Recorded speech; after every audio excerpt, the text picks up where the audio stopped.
Reta final com dicas importantes para você. Uma delas foi com o contador Roberval Júnior. Teve algumas passagens importantes por aqui, falando justamente de algumas mudanças que podem beneficiar o empresário, a você que também está aí, obviamente, com as suas contas a pagar e fechar o ano para prestar contas também com o Leão. Como é que você organiza a sua vida financeira? A gente escolheu essa pauta para a última participação deste ano de 2025 do Roberval Júnior aqui dentro da nossa programação. Ele hoje veio sem a digital influencer dele, viu? Então você vai ter que fazer aí um videozinho também para colocar nos bastidores, tá?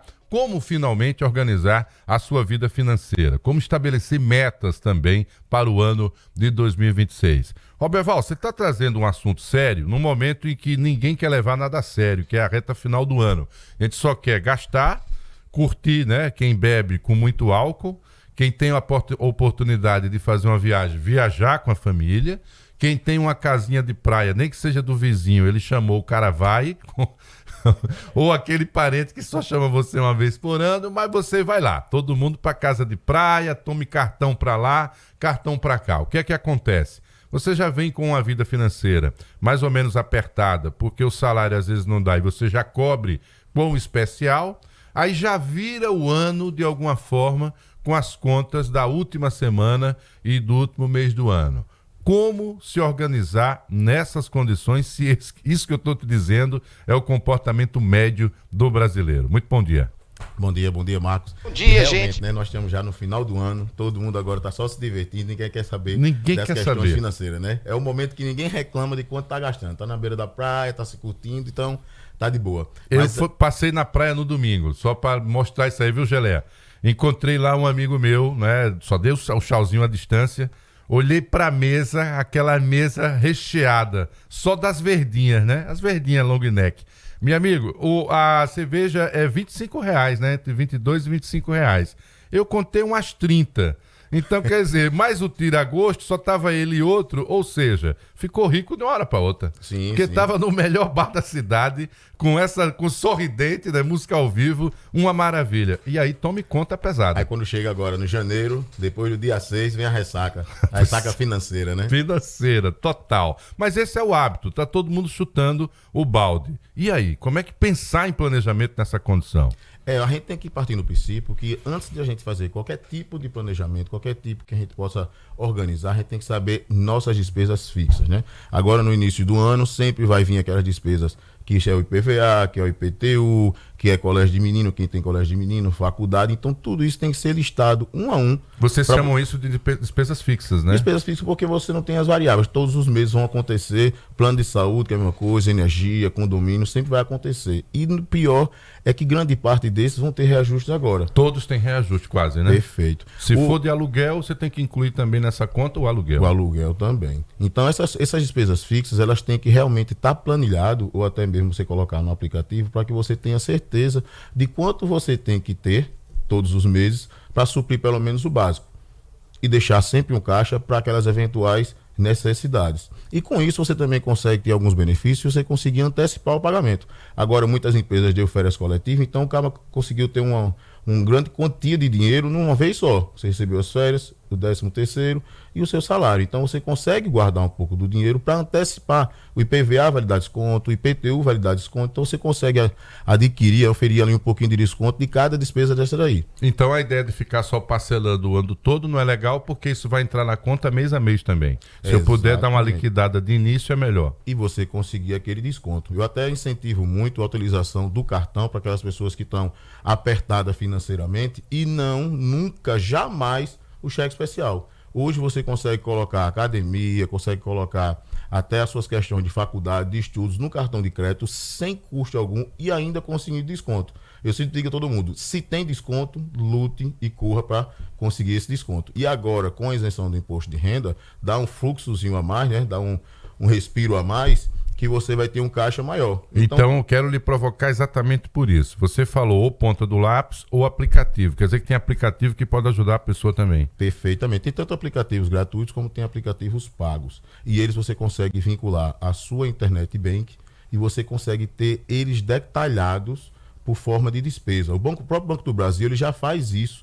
se você fizer o pagamento de água, se você fizer o pagamento de uma lanchonete, só pelo CNPJ que você pagou, ele já consegue entender o que você pagou ali, aquela sua despesa. E isso fica mais fácil porque você consegue, no final do mês, analisar onde está indo o seu dinheiro, se realmente o seu dinheiro está indo para aquilo que é necessário ou se ele está escoando uma coisa que não é, bares, restaurante, né? O que é considerado um orçamento mensal eficiente? É da forma que eu estou falando, é você conseguir listar todas as suas despesas fixas, suas despesas variáveis e a sua receita. Assim você consegue ter todos os valores explícitos e você orçar até nos próximos meses aquilo que você consegue reduzir ou aquilo que você consegue ganhar. Hoje o brasileiro, como a gente não vive luxando, o único momento que a gente luxa um pouquinho sem se preocupar é agora no final do ano, então a gente não consegue tanto diminuir as despesas, mas a gente consegue ter alguns benefícios que seriam esses de antecipação ou até mesmo colocando no cartão e conseguindo alguns descontos. Essa despesa pequena, ela tem como entrar nessa conta? Por exemplo, eu falei desse colega lá do bar. Perfeito. Ele vai ter ali uma conta que ele dividiu, não sei se foi essa a realidade, mas de repente, sei lá, R$350 foi o consumo dele. De alguma forma, isso tem que entrar na planilha, que ele saiu e gastou R$350 no final de semana? É interessante você deixar um fluxo de caixa que é para isso, né? Hoje, os economistas eles dizem que a gente tem que utilizar 50% dos salários para aqueles custos fixos, 30% para o lazer e 20% para que você consiga fazer essa aplicação e deixar esse dinheiro em casa para que você tenha rendimento sobre ele. Esses 30% do lazer é onde está essa partezinha daquela farra, aquele final de semana, aquela pizza com a namorada, com a esposa, com a família. Então, 4 finais de semana. Se num deles eu sair já gastei 350, se eu sair no outro final de semana mais 350, já vai R$700. R$1.400 ali só dos finais de semana, sozinho, né? E ali é um dia só do final de semana. E a pessoa que é casada, você sabe que tem que sair mais de umas vezes e ainda tem os filhos. Então, tudo isso você tem que pontuar. Porque às vezes a gente utiliza o cartão de crédito para essas despesas que eu também não indico, porque essas despesas fazem com que o seu salário pareça maior, mas ele não é maior. Se por algum motivo apareceu uma eventualidade, você não conseguiu pagar o cartão. E o cartão de crédito hoje é onde tem uma das maiores taxas de juros. Então não aconselho de forma alguma estar pagando, se você não tiver o controle, está pagando no cartão de crédito essas farrazinhas esses finais de semana. Ainda é vantagem você ter uma dívida, sei lá, com 2 ou 3 credores, e de repente negociar com o banco um empréstimo para cobrir todas essas dívidas e concentrar tudo só em um, ou esse modelo acabou agora? Não, esse modelo ainda existe, tudo tem que ser analisado de acordo com os juros de cada um. Hoje, se a sua dívida for cartão de crédito, o próprio cartão de crédito, quando você não paga ele no vencimento, ele automaticamente já faz um empréstimo para você. E eu sempre digo às pessoas que estão endividadas com cartão de crédito é que você nunca negocie diretamente com o cartão, porque ele mesmo tendo uma taxa menor, ainda é maior do que o do banco. Então é muito mais vantagem você pegar um crédito direto no banco, você vai conseguir parcelar ali um crédito até 2,5%, onde o cartão de crédito mais barato que ele vai lhe dar é 6%. Certo. E acaba você se enforcando porque você não fez uma contazinha básica. Agora é o seguinte, a gente só consegue comprar as coisas na condição de trabalhador, Roberval, parcelando. Não é? O trabalhador tem uma geladeira boa porque parcelou. Ele tem, sei lá, nesse calorão, como saiu do ventilador para um ar-condicionado, porque ele parcelou. Não é? Tudo faz parte dessa realidade. As lojas sabem disso. Tanto que elas agora também ofertam, né, os seus cartões próprios da loja. Às vezes não é mais 12 pagamentos, bota 14, né? Cria aquela fantasia ali. Mesmo nessa condição, é possível fazer um planejamento do que é a meta do que eu vou comprar em detrimento de como eu estou parcelando? Isso, perfeito. Nesses 30% que seria para lazer, ou os 20% que a gente já separa para que seria fatos de investimento, ali você consegue separar já os valores da sua parcela baseado naqueles valores que você já tem guardado. Hoje você tem algumas empresas que elas já fazem como crediário, você consegue comprar a sua televisão financiada, né? Ali em 12, 24 vezes. Então isso você tem que também pontuar para que você não venha atrasar esses valores, porque também os juros que eles embutem é muito alto. Hoje o cartão de crédito praticamente ele vive por essa questão dos juros. Ele faz de tudo para que você venha errar a data do pagamento, para que ele venha gozar desses juros, né? Ele sabe que está sempre oferecendo, né, coisas para fomentar também o consumo. Vamos falar aqui da isenção do imposto de renda para quem ganha até R$5.000. tem um impacto importante em várias categorias. Aqui em Alagoas, por exemplo, a educação ela vai pegar quase que a totalidade aí dos trabalhadores, porque a maioria está dentro dessa faixa. Isso. Agora é bom dizer o seguinte, é isento do imposto de renda, o governo não está lhe dando o dinheiro, ele está deixando de descontar. Isso vai acontecer na virada de janeiro para fevereiro, não vai estar lá aquele desconto do ano passado do percentual do imposto de renda. O que é que você recomenda para quem vai vivenciar essa realidade pela primeira vez? O que ela deve fazer com esse dinheiro? Porque quando ela perceber que sobrou um pouco mais na conta, vai ter uma tentação pelo consumo.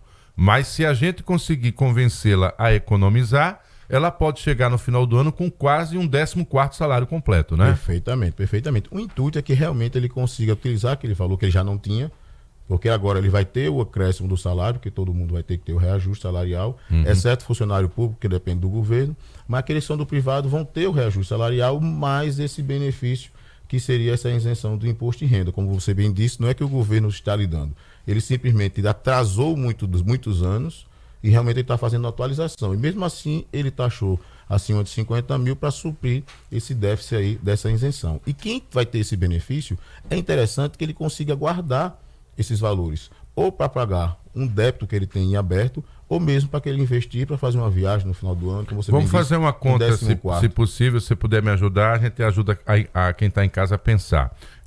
Eu ganho lá, digamos que eu seja um personagem, a quem está nos ouvindo, ganha 5 mil.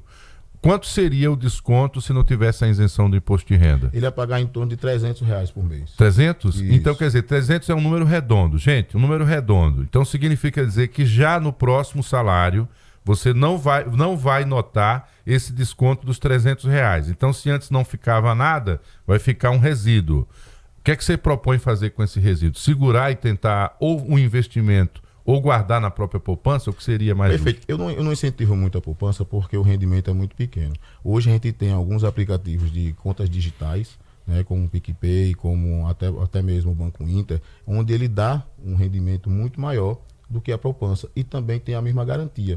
Então é interessante que essa verba, né, esse valor que você está conseguindo a mais com a isenção, que você guarde. Esqueça para gastos e guarde. Isso. E de preferência fazendo uma aplicação. Uma aplicação que ele venha lhe dar um rendimento com segurança. Daí você vai sentir ao longo do ano o quanto foi beneficiado com essa isenção do imposto de renda. Se fosse só os 300 puro, a gente teria 4 mil e um quebradinho, né? Caminhando para 5. Se eu fizer um investimento, pode chegar até 5 mil. Perfeitamente. A intenção é que se torne o 14º realmente salário para aquela pessoa, se ela conseguir passar ali todos os meses, até porque a gente vai ter ali sempre os juros compostos rodando. Então ela vai ter que ceder à tentação, não ceder à tentação dos próprios bancos, né, e das operadoras de crédito de um modo geral, que vão estar fazendo várias ofertas de olho nesse, porque a gente sabe que as próprias estratégias do governo petistas primeiro você facilita o crédito, aí fica com aquela sensação de que está todo mundo com dinheiro, né, e que a economia está circulando, mas na verdade você está se endividando. Então, como ceder à tentação dos bancos que vão querer pegar esses R$300 que a gente deu exemplo para quem ganha? Você falou agora uma coisa muito interessante, que esse ano mesmo, o próprio governo conseguiu, né, ele permitiu que os empregados façam esse consignado, mesmo sendo CLT. E isso já está fazendo um endividamento gigante. Pois é. Porque os bancos não estão oferecendo com juros baixos, estão oferecendo com juros altos. E quando ele perceber que você abriu a sua margem, sobrou aqueles R$300, ele vai ficar no seu pé. Exato. Lhe cobrando. E quem pega o empréstimo, na grande maioria das vezes, ele não bota na ponta do lápis e ele não calcula o quanto no volume ele vai pagar. Ele só quer saber da parcela. Eita, eu estou aqui com R$300, esses R$300 eu não tinha. O banco está dizendo que vai me dar um dinheiro, 10 mil a parcela de 300, só que no final ele está pagando 3, 4 vezes o valor. Arrumando uma dívida onde ele não tinha necessidade. Cuidado com a propaganda, com os modelos bonitos, sorridentes, né? Todo com aquela coisinha branquinha no dente, tudo feliz, mas lembre, ele foi contratado para estar sorrindo feliz. A realidade de quem paga juros é mais apertada do que essa. Roberval Júnior, contador, hoje falando sobre organização financeira, de como estabelecer metas para o ano de 2026. Roberval, a gente deu uma pincelada boa sobre a realidade, mas caso você considere aí uma fala relevante nessa reta final, por favor, a palavra final é sua. Agradecer mais uma vez, desejar um feliz ano novo para todo mundo e que a gente venha realmente utilizar esse benefício da isenção do imposto de renda para sanar um débito ou até mesmo fazer aquele investimento para gozar o dinheiro no futuro. Valeu. Saúde para você, felicidades, obrigado aí para você, para seus clientes acima de tudo. É um tipo de prestação de serviço onde essa relação empresa-cliente é muito afinada, já que você cuida, né, da vida financeira dos seus clientes e ainda dá sugestões, então você continue aí com essa energia e gerando empregos também, que é o mais importante. Espero vê-lo também em 2026 mais vezes. Um abraço para você, para sua companheira. Bom final de semana, bom ano novo para você e sua família. Roberval Júnior, contador, voltará, claro, dentro da nossa programação. Vamos para um rápido intervalo comercial.